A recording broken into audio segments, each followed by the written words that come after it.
More cruise passengers than ever are being denied boarding, and you could be next. You've already paid thousands of dollars, and you're dreaming of that tropical drink poolside, but the cruise line says no. There are 7 reasons this is happening right now, and one will absolutely shock parents planning a family cruise. I'm going to show you exactly how to avoid losing your money and your vacation. I'm Gary with Optimal Cruising, bringing you fresh cruise advice, money-saving hacks, and secret strategies the cruise lines don't advertise. Let's get started. A cruise I was on a couple of years ago, when I was waiting in line to embark, there was a passenger, obviously had started his vacation a little early. Now, I'm not one to judge. You plan a vacation and it's finally here, and maybe you're gonna have a few drinks even before you get on board the ship. But be careful, because this guy was falling over himself, and they actually took him out of line and escorted him somewhere. I didn't see where it went from there, but I never saw him on the cruise. And I am aware of specific cases where passengers have been denied boarding for being intoxicated when they show up to embark the ship. So watch what you're drinking before you get on board. Cruise ships are wary about drunk passengers because they don't want it to become a problem on board. And then it's kind of the opposite thing, but along the same lines, if you appear very ill when you are in line for embarkation, they can and will deny your boarding, or at least ask for a certificate of health, ask if you've had a COVID test. This still comes up today. So if you are not feeling well a couple days before your cruise, it's probably best to get a visit with your doctor and get a letter from your physician stating that you're okay to travel on a cruise. That will go a long way if they question you because you can't help but doing a lot of coughing or your face looks red. If you have a fever, that's another big one. With all of the recent outbreaks of various illnesses on cruise ships, cruise lines are getting more and more tough on this and trying to stop ill passengers from getting on board in the first place. That's why it's always best to have travel insurance, so that if you do get sick, you can just take the cruise another time. You don't have to have a cruise when you're not feeling well, and also you don't have to put other people at risk. But your behavior is not the only thing they're looking for on embarkation day.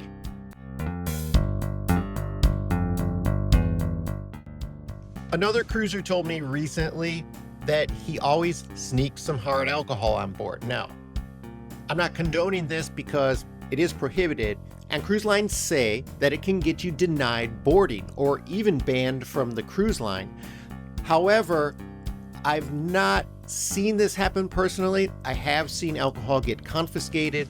Basically, they'll just take it from you. In some cases, they'll give it back to you at the end of the cruise. But when it comes to any type of illegal drug or marijuana, and even any type of CBD product, it's likely you would be denied boarding if you get caught. Now, I'm aware some people sneak this stuff on board too. There's a well-known case where Carnival Cruise Lines denied boarding to a female passenger trying to bring CBD gummies on board because they would help her sleep. So cruise lines are taking this very seriously. Leave that stuff at home if you don't want to take the chance of losing your vacation and your money. And if you have a family or are even thinking about starting a family, this next one will shock you. So I've been cruising for a long time. I cruised before I had kids. I cruised with the kids. I've been cruising after kids, and it's a lot of fun. But one thing I've never done is cruise while my wife is pregnant. And this is an issue because all major cruise lines have a strict pregnancy policy. Now, you can still cruise if you're pregnant, but you have to be under 24 weeks by the time the cruise ends. and you have to have a letter from your doctor certifying this. If you don't, and they know that you're pregnant or you're showing at all, they will deny you boarding. Cruise lines want to make sure the risk is very low if you're pregnant, and so they want the doctor to say you're okay to travel on a cruise and that you will be under 24 weeks by the time the cruise ends. They will not take your word for it, so make sure you have proper medical documentation in order to enjoy your vacation. But that doesn't even compare to this next item that gets families denied boarding. But first, if you've gotten any helpful tips so far, make sure you subscribe to our channel and get all of our cruise info updates. Seems like every cruise I go on, there's more and more kids. Yes, it's becoming more and more of a popular family vacation destination. However, all families need to be aware that major cruise lines do not allow young babies on board. And this would apply for any children 6 months or younger. So if you have a baby that is 0 to 6 months, don't book a cruise till they're a little bit older, because they will not be allowed on board. And that age limit gets raised if you're going on a long cruise or a transatlantic cruise. This can vary by itinerary and by cruise line, so you really need to check their policy. But if you're going on a transatlantic cruise, you cannot bring a child under 1 year. This next one seems so simple, but it still tricks up passengers every day.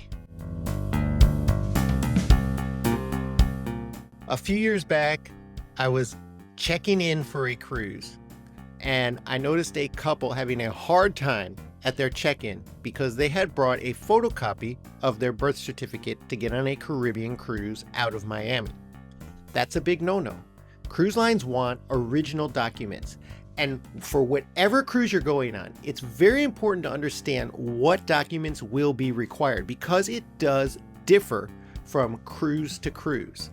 Most Caribbean cruises and cruises in North America are closed loop cruises, which means they start and end from the same port, usually a port in Florida or somewhere else in the United States. On these cruises, typically you can get on with just a birth certificate if you're a US citizen and some other form of ID like your state driver's license. However, it's always recommended to have a passport, just because if you have any trouble and you have to get off the ship for some reason, or you miss the ship, or you get sick and need to go to a hospital and find another way back home, you're going to have trouble getting back home with just that birth certificate if you don't get back on the cruise. So it's always good to have a passport for those reasons. A friend of mine was almost denied boarding with his passport because it expired within 6 months of his cruise. Even if the passport is valid, cruise lines have a hard line that the expiration date must be at least 6 months beyond the end of the cruise. Luckily for my friend, he also had his birth certificate with him, so they did allow him to board under that with his driver's license, but it could have been a bad situation. And if you're going on a cruise that's starting overseas, maybe in Europe, maybe Australia, an exotic cruise somewhere else, make sure you understand all of the travel documents or visas necessary to get to that country and the other countries on those cruises, because you will not be allowed to board those ships unless you have all that document ahead of time ready to go, and you need to have originals of everything. Guys, make sure you don't put these documents in your suitcase. You have to have them with you when you check in. And even if you have all the right travel documents, you may need insurance to board certain cruises. Most cruisers are not aware that some cruise lines, and with certain itineraries, require travel insurance to board, which means if you didn't purchase a travel insurance policy that will take care of medical expenses should something happen while you're on the ship and you need to be medevac, or something happen at a port where you need to go to the hospital, you will be denied boarding. Now, one of the cruise lines that does this on all cruises is P&O Cruises, which is a European company based in England. So many Americans may not find themselves on these ships, but if you're doing a European cruise, you might. So it's something you need to be aware of. And then there are other cruise lines like Carnival that have certain itineraries where you have to purchase travel insurance. You really need to check with your cruise line and make sure if this is a requirement before you go to embark the ship. Your health insurance card is not going to cut it. You're going to need to show them a travel insurance policy that meets their requirements. That doesn't even come close to the most common reason people get denied boarding. Just a few months ago, there was a big story about several families who were denied boarding on their Carnival cruise out of Baltimore because they got caught up in unexpected traffic delays and got to the ship too late. They thought they were okay because the ship was still there. But embarkation closes 1 to 2 hours before the ship's scheduled departure. Many passengers learn this lesson the hard way. And it's not just getting stuck in traffic. It could be because your flight's delayed and you didn't fly in the day before. It could be because you just thought you're going to enjoy the departure city a little longer and show up an hour before the ship leaves and you should be fine. But that is not the case. There's a reason why they give you an embarkation time. They want you there at that time. If you go a little early, no problem. A little late might be a problem. You cannot look at the departure time as the time you have to be in line to embark. You have to be in line to embark several hours before the ship is scheduled to leave. Don't miss your cruise and lose your money for one of the most common reasons people are denied boarding. Just get there early, get on the ship, and start to relax and enjoy your cruise vacation. Let me know which reason for being denied boarding shocks you the most. And once you get on board, there are 10 things you should really look at right away to make sure you don't ruin your vacation. I'll tell you all about those right here.